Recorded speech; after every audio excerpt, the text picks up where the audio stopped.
Okay so bro how was the film? So film చాలా బాగుంది యాక్చువల్గా. నాకైతే యాక్షన్ సీన్స్ చాలా బాగా నచ్చాయి. యాక్షన్ సీన్స్ అయితే ఇప్పటివరకు తెలుగు ఫిలిమ్స్ లో ఇట్లాంటి యాక్షన్ డిఫరెంట్ అయితే ఎవరు ట్రై చేయలేదు. విఎఫ్ఎక్స్ ఎలా ఉన్నాయి సముద్రంవి? ఓకే పర్లేదు, ఉన్న దాంట్లో బాగానే తీశారు.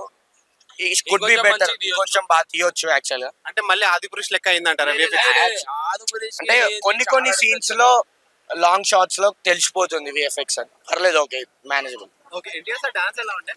డాన్స్ అయితే ఆయుధ పూజల సాంగ్ లో అయితే వేరే ఉంది, చాలా సెట్ అయిపోయింది.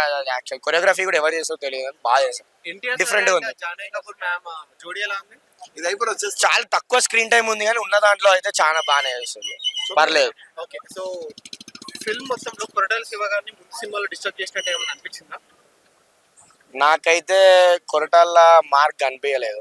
ఇంకా బాగా తీయొచ్చు, స్క్రీన్ ప్లే లో అయితే చాలా బాగా తీయొచ్చు. ఇంకా సెకండ్ హాఫ్ కొంచెం లాగ్ ఉంది. సెకండ్ హాఫ్ ని కొంచెం మంచిగా ఇవ్వచ్చు, ఇంకా స్టోరీతో కవర్ చేసేసి. కానీ డాడీ సెంటిమెంట్ తో మొత్తం కొట్టేసిండు. ఓకే సో అనిరుద్ మ్యూజిక్ ఎలా ఉంటాయి?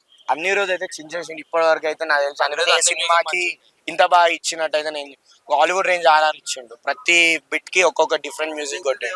నాకు తెలిసి ఒక 20 బిట్స్ ఉంటాయి కావచ్చు, 20 OSTలు ఉంటాయి కావచ్చు. ఇలా అంత బాగా చేశారు. సినిమా కట్టడానికి కారణం అనిరుద్ మ్యూజిక్ అని అనొచ్చా? యాక్షన్ సీన్స్, ఎన్టీఆర్ యాక్టింగ్ అంటా నేనైతే. ఓకే అవన్నీ అనిరుద్ తోటి ఇంకో నెక్స్ట్ లెవెల్కి వెళ్ళినాయి కావచ్చు, కానీ ఇవి లేదైతే అదేం చేయలేదు.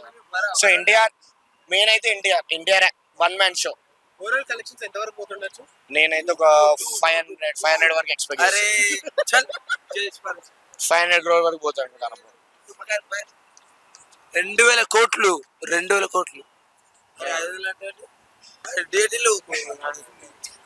ఓకే అంటే ఇలాంటి సిచువేషన్ ఫేస్ చేసినప్పుడు generally as a cinema lover how do you feel? ఎట్లాంటిది ఇట్లా వాట్ ఇస్ హ్యాపెనింగ్? పర్లేదు, ఫ్యాన్స్ అన్నాక నేను కూడా చేస్తాను. ఇప్పుడు నాకు ఇష్టం ఉన్న హీరో అంటే నాకు నచ్చదు ఆఫ్ కోర్స్.